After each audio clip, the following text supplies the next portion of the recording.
আজ আমরা আলোচনা করব মানুষের রোগ সম্পর্কে।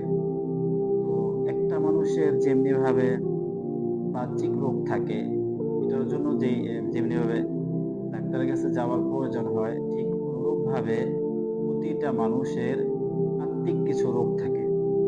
আর আত্মিক রোগ একটা মানুষের ১০ টা হইতে পারে মোটামুটি আত্মিক রোগ। এর মধ্যে একটা হচ্ছে লোভ, তারপরে আছে দীর্ঘ আশা যেটাকে আমল বলা হয়।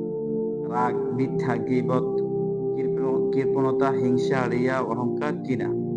ঘৃণা মানে হচ্ছে অন্যের ভালো সহ্য না হওয়া। তো ওর মধ্যে ১ম যেটা এটা হলো লোভ। লোভ মারাত্মক ক্ষতিকর একটা বিষয়। এই পৃথিবীতে যত পাপের কাজ হয়, মানুষ যত পাপের কাজ করে, এর প্রত্যেকটা সংগঠিত হয় লোভের কারণে।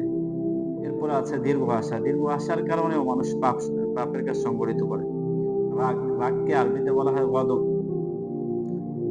রাগ আবার প্রাথমিক পর্যায়ে ২ প্রকার। একটা হচ্ছে নিন্দনীয় রাগ, আরেকটা হচ্ছে পছন্দনীয় রাগ। তো হচ্ছে নিন্দনীয় রাগটা অত্যন্ত খারাপ। এটা হচ্ছে যে এটা থেকে বাঁচার জন্য হাদিসের মধ্যে অনেক ইরশাদ আসছে রাসূল সাল্লাল্লাহু আলাইহি ওয়াসাল্লামের থেকে। এরপরে হচ্ছে মিথ্যা। মিথ্যা হচ্ছে যে সমস্ত পাপের মূল। ইংরেজিতে একটা কথা আছে যে, "It is a great sin to tell a lie." মিথ্যা বলা মহাপাপ। মিথ্যা বলা আসলে কোনো মানুষের জন্যই উচিত নয়। তারপরে গীবত।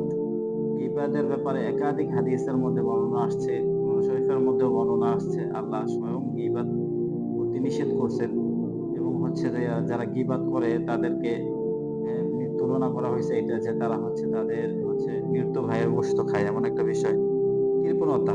হাদিসের মধ্যে বর্ণনা আসছে যে, "লা ইয়াদখুলুল জান্নাতা বাখিলুন" অর্থাৎ বখিলরা জান্নাতে যাবে না। হিংসা। হিংসা তো মারাত্মক ক্ষতিকর একটা বিষয়। হিংসুক কখনো নিজে তো উন্নতি করতে পারে না এবং হচ্ছে যে নিজের কল্যাণও হয় না হিংসার কারণে। আরেকটা হচ্ছে রিয়া। রিয়া মানে হচ্ছে লৌকিকতা আরকি।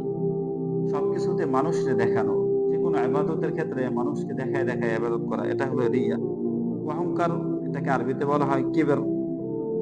আর কিবর করতে তো আল্লাহ তাআলা একদমই বারণ করছেন। তার কারণ কিবর হচ্ছে শুধুমাত্র আল্লাহ তাআলার চাদর। এটা হচ্ছে যে কখনো করা যাবে না। এটা উচিতও না করা কোনো মানুষের জন্য। আরেকটা হইলো কিনা।